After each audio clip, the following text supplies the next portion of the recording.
Max wasn't the kind of dog who needed to be told twice.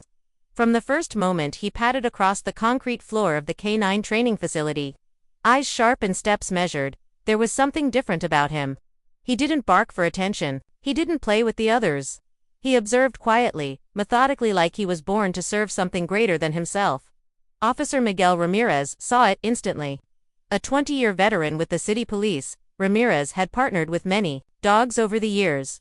But Max was something else. Within months, they were the top-performing K9 unit in the division: narcotics detection, suspect apprehension, and tactical searches.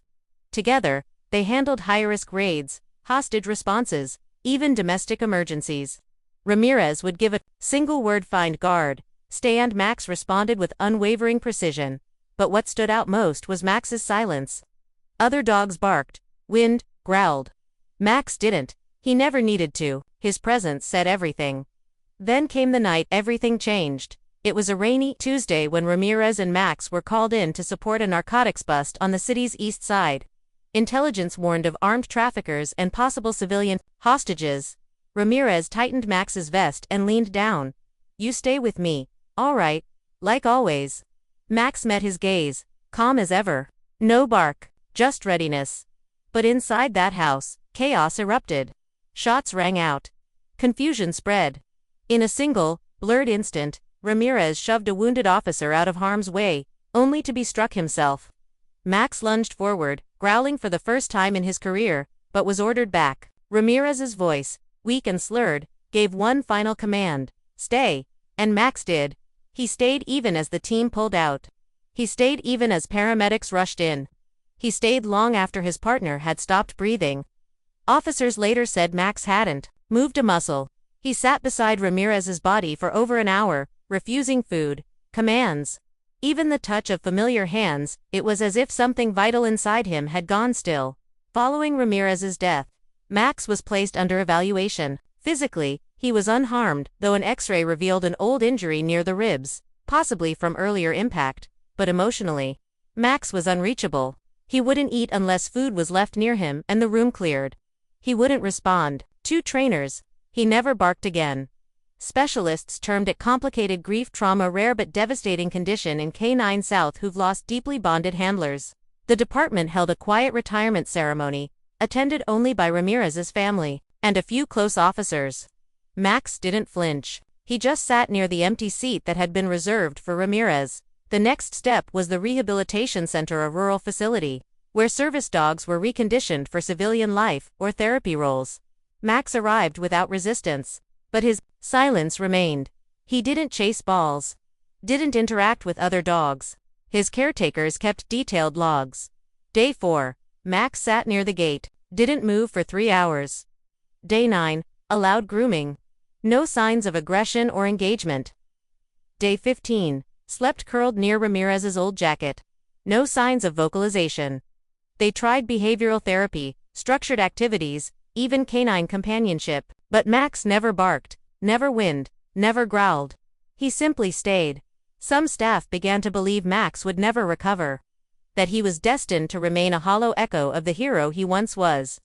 But one woman, Dr. Alina Merrick, the center's director, saw something else. "He isn't broken," she said one afternoon, watching Max sit beside a frightened pup trembling from a recent thunderstorm. "He's choosing stillness." That's a kind of language too. And that language, she believed, might be exactly what another broken soul needed. A call came from a social worker connected to the city's trauma therapy network. A family had been struggling: father, widowed, son, nonverbal, household frayed by grief. They were open to trying a therapy foster placement, but only if the dog was calm, gentle, silent. Dr. Merrick turned to Max's enclosure. He didn't look up. He didn't move. But she could feel his quiet awareness. Maybe he wasn't ready to bark, but maybe, just maybe, he was ready to help someone else find their voice. Jordan McAllister used to be the kind of father who built treehouses on Sundays and made pancakes in the shape of dinosaurs. He was a paramedic trained to save lives, hold pressure on wounds, administer calm in chaos. But the night his wife died, none of those skills had mattered. The accident was sudden: a patch of black ice, a car flipped on its side, a seatbelt that jammed. Jordan arrived minutes before the first responders. But she was already gone. Their 6-year-old son, Lucas, had survived with only a fractured wrist, yet in the days that followed, it was clear the real injury ran deeper. Lucas stopped speaking. He didn't cry, didn't scream, just stared, and then, nothing. Selective mutism, the doctors said. Trauma response. The boy could speak, he just wouldn't. 2 years passed. Lucas still hadn't spoken a word. Therapists came and went. Flashcards, play therapy, speech reinforcement, none of it changed a thing. Jordan, too broken to admit he was drowning, buried himself in shift work and mechanical routines. Mornings were silent, dinners quieter still. They didn't live so much as exist. That's when the suggestion came: an animal companion. Not a pet, exactly. A therapy dog.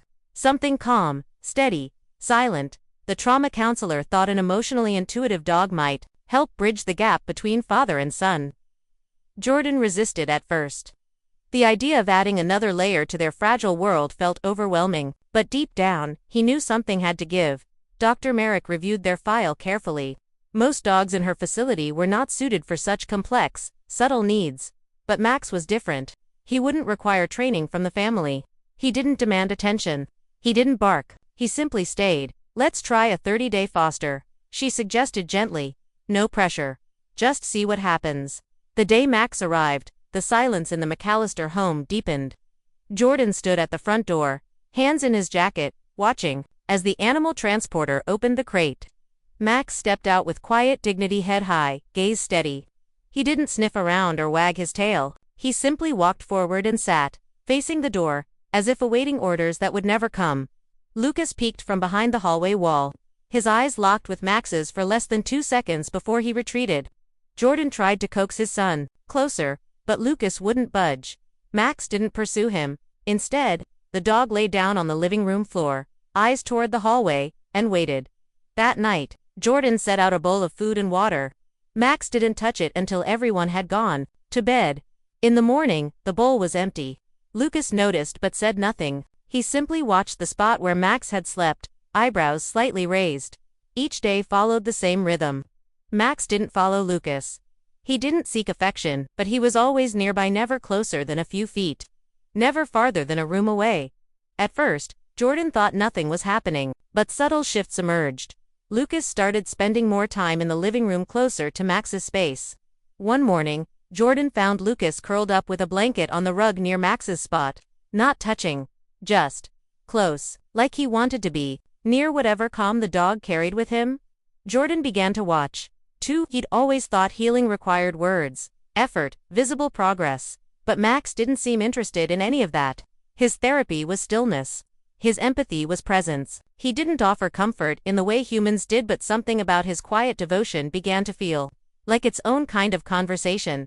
By the end of the second week, Max had not barked once, not growled, not whimpered, but when Lucas fell down outside and scraped his knee, Max was the first to reach him. He didn't nudge or lick. He simply sat beside the boy, shoulder brushing Lucas's arm, and looked ahead. Lucas didn't cry. He just placed one tiny hand on Max's backhand, left it there for almost 10 minutes. That night, Jordan couldn't sleep. Something had shifted in the house. It wasn't loud. It wasn't dramatic. But for the first time in 2 years, the silence didn't feel empty. It felt full. Max's presence had begun to weave itself into the rhythm of the house like a soft hum beneath the silence. He never demanded space. He didn't beg for attention, but wherever Lucas was, Max was not far behind. That steadiness was becoming a lifeline, and yet, with every quiet connection Max forged, Jordan felt something inside himself start to unravel. He envied the dog. Max could reach Lucas in a way he no longer could. There was no hesitation in the boy's gaze when he looked at Max. No fear, no blame. Just trust. But with Jordan, there was distance, guilt, hesitation. He'd been in the passenger seat the night of the crash, dozing between shifts. Jolted awake by the scream of tires and the crunch of steel. He remembered the chaos, the cold, the silence after. His wife's head tilted just so. Lucas's sobs suddenly cutting out like someone had flipped a switch. He'd carried Lucas out himself, sobbing into the night. And when the boy didn't speak the next day, Jordan took it as punishment. As if Lucas blamed him for surviving. That belief had grown roots, deep and unseen. So now, as Max made slow, silent progress with Lucas, Jordan wrestled with what it meant to be left behind in his own home. He tried to engage, left out puzzles, suggested walks, read books aloud in the evenings, hoping for a glance or a smile. But Lucas didn't respond, not with words, not with gestures, except when Max was near. Then, his breathing slowed, his fists unclenched, his eyes, for brief moments, softened. One morning, Jordan came downstairs to find Lucas sitting cross-legged beside Max, holding a book. He wasn't reading it, just turning the pages slowly, as Max lay beside him, eyes half closed. Jordan stood in the doorway, heart full and cracking all at once. He's never done that, he whispered to himself. Not since before. But even as Max brought comfort, he also carried his own invisible scars. At night, Jordan would sometimes find Max sitting alert at the window, unmoving, watching something only he could see. Once, during a thunderstorm, Max padded to Lucas's room and lay outside the door for hours. Jordan listened to the storm roll in and wondered if Max remembered something. To a sound, a flash, a scent. Grief doesn't speak one language, it haunts in fragments. One afternoon, a neighbor's dog barked loudly at the fence, and Lucas startled so violently he knocked over a chair. Max was there in seconds, placing himself between Lucas and the window. No bark, no growl, just a shield, made of fur and intention. But the deeper Max was woven into their lives, the more fragile the foundation felt, because Jordan knew this was only a foster placement, 30 days temporary. The idea of losing Max, of removing the only consistent source of comfort Lucas had known in years, was unbearable, but Jordan didn't say it aloud. Not yet. Not to the boy. Not even to himself. Instead, he sat at the kitchen table that night, staring at the intake form Dr. Merrick had given him. Request for permanent adoption. It sat untouched. Jordan looked up to see Max asleep in the hallway. Lucas lying beside him with one hand gently resting on Max's ribs, rising and falling.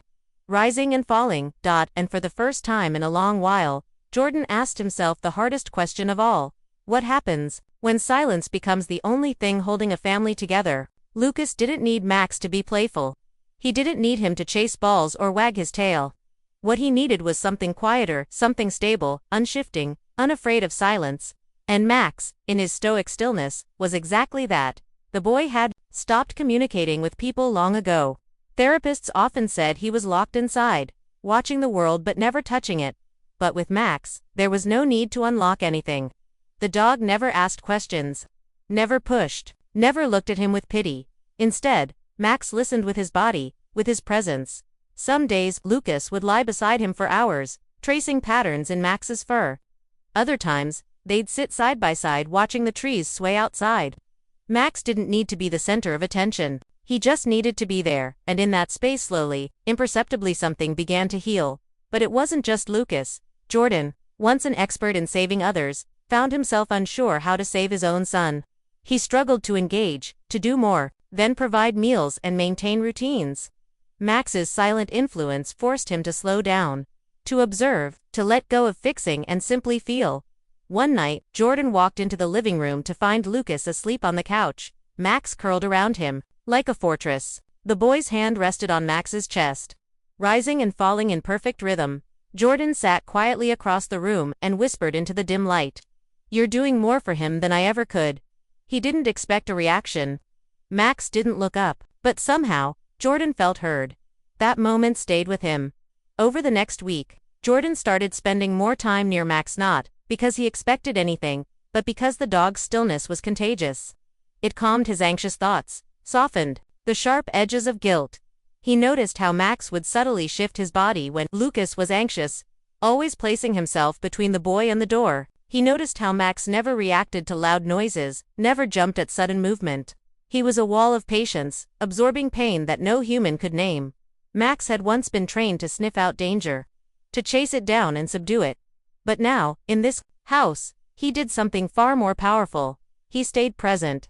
No force, no noise, just unwavering presence, and that presence slowly became the new language of their home. There were no breakthroughs yet, no spoken words. But there were glances, touches, shared silences, and for a family that had nearly drowned in the weight of grief, that was more than enough. It happened on a gray, drizzling afternoon, The kind of day that always made Lucas retreat inward, curling into corners and avoiding light. The house felt heavier in the rain, memories echoing louder in every silent room. Jordan was folding laundry when he noticed the quiet had changed. It wasn't just silence anymore, it was peace. He followed the stillness to the living room. There, on the thick rug by the fireplace, lay Lucas curled against Max's side, blanket draped loosely over both of them. Lucas's face was soft, unguarded. His chest rose and fell in slow rhythm, his hand resting on Max's paw. And for the first time in years, Jordan saw something he hadn't dared to hope for. His son was asleep. Without fear, no flinching, no startled waking, no cries in the night, just deep, natural sleep. Max didn't move. His eyes were closed, but his ears were alert, tuned entirely to the boy beside him. There was no performance in it, no intention to impress. He wasn't trying to heal anyone. He was simply there. Jordan stood frozen, laundry basket still in hand, as the weight of that moment sank in. It wasn't dramatic, it wasn't loud, but it was everything. Later that night, when Lucas stirred awake, he didn't bolt up like usual. He blinked, stretched, and looked around, then quietly draped his small arm over Max again before drifting back to sleep. Jordan stepped outside onto the porch, letting the rain hit his shoulders. He wanted to cry, but didn't. Instead, he breathed. For the first time in 2 years, he allowed himself to believe that maybe, just maybe, this house could hold something more than sorrow. Back inside, Max shifted slightly, adjusting to Lucas's weight, without waking him. He didn't bark, he didn't beg, he just stayed. Has an animal ever silently comforted you in a way no human could?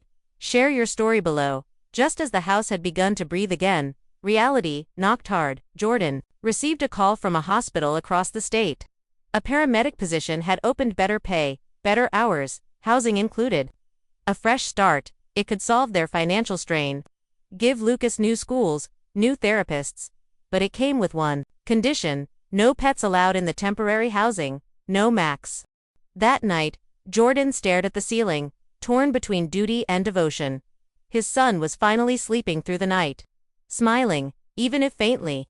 Lucas wasn't cured, but something sacred had begun to grow, and Max was at the center of it still. Money was running out. Medical bills lingered. Their current lease was expiring. When the social worker visited for Max's progress check, Jordan hesitated to mention the job offer, but the truth came out. The woman nodded solemnly. If the trial ends next week and you can't adopt, Max will return to the center. He may be reassigned, she said gently. Lucas was nearby, coloring. He didn't look up, but he heard. That night, Jordan found the boy curled up beside Max, shaking. Then came the breaking point. 2 days later, a staff member from Max's old unit stopped by with a memory book. It contained photos of Max and Officer Ramirez during their service training, shots, action stills, quiet moments between missions. Lucas opened it, and something in him splintered. He threw the book across the room, ran to Max, clung to him tightly, face buried in his fern for the first time in years, let out a soft, broken sob. No words, just sound. Raw and human. Max didn't move. He simply lowered his head and stayed. Jordan watched from the doorway, heart pounding. Something irreversible had just shifted. The morning Max was scheduled for reassignment. Lucas stood by the door, in his pajamas, silent, unmoving. The transport van pulled into the driveway. Jordan knelt down beside his son, unsure how to explain a decision that broke both of their hearts. It's just temporary, he lied, voice trembling. We'll figure something out. Lucas didn't blink. His gaze was fixed on Max, who stood at the threshold motionless, as if waiting for a command that never came. Then, as the handler reached for Max's lead, Lucas stepped forward. He gripped the dog's collar, looked up, and whispered one word, so faint, so fragile, yet undeniable: stay. The room froze. Jordan's breath caught in his chest. The handler looked stunned. Even Max seemed to pause, as though something old and sacred had been spoken. Lucas pressed his face into Max's fur, repeating it louder this time: stay. And just like that, the word shattered 2 years of silence. Jordan dropped to his knees, arms around them both, voice breaking. He stays. I'll make it work. I'll find a way. Max remained perfectly still, his eyes calm and clear. For the first time since Ramirez died, someone had given him a command that didn't come from pain, but from love. Jordan didn't take the job. He turned it down the same day Lucas spoke, because in that single word, stay, Jordan heard something more than a plea. He heard trust, bond, healing. He couldn't trade that for a paycheck. Instead, he picked up extra shifts locally, started a fundraiser with help from the community, and applied for grants to support Lucas's ongoing therapy. Every choice now orbited one truth. Max belonged with them. Max was officially adopted 2 weeks later, in the months that followed. Lucas began speech therapy, using Max's old police command cue single words that felt safe to say sit, come, watch. Slowly, new words followed. The boy who had once vanished into silence was now stringing together phrases, eyes bright with cautious hope. And Max, still silent, still dignified, remained his quiet anchor. He didn't need to bark, didn't need to perform, he simply stayed. And in staying, he gave them back their future. Jordan often found himself reflecting in the quiet hours after Lucas went to bed. He would sit by the window, Max resting nearby, and think about how healing had come not through grand gestures but through stillness. Through the quiet loyalty of a dog who had seen loss, endured it, and remained open enough to love again. Max never barked, never begged, but he became the thread that stitched father and son back together, one silent moment at a time. Lucas now laughed. He read stories aloud, sometimes to Max, sometimes just to the room. And though the past still lingered, it no longer haunted. It simply reminded them how far they'd come. Max hadn't saved them in the way Jordan once saved people in ambulances. He'd done something more enduring. He stayed. What do you hope happens next for Max and Lucas? Let us know in the comments. Years later, Jordan wrote a letter to Officer Ramirez's family, thanking them for the dog who saved his own. Max, now older and grayer, served quietly at a children's trauma center, still without a bark, still without a sound. But his presence, it echoed everywhere.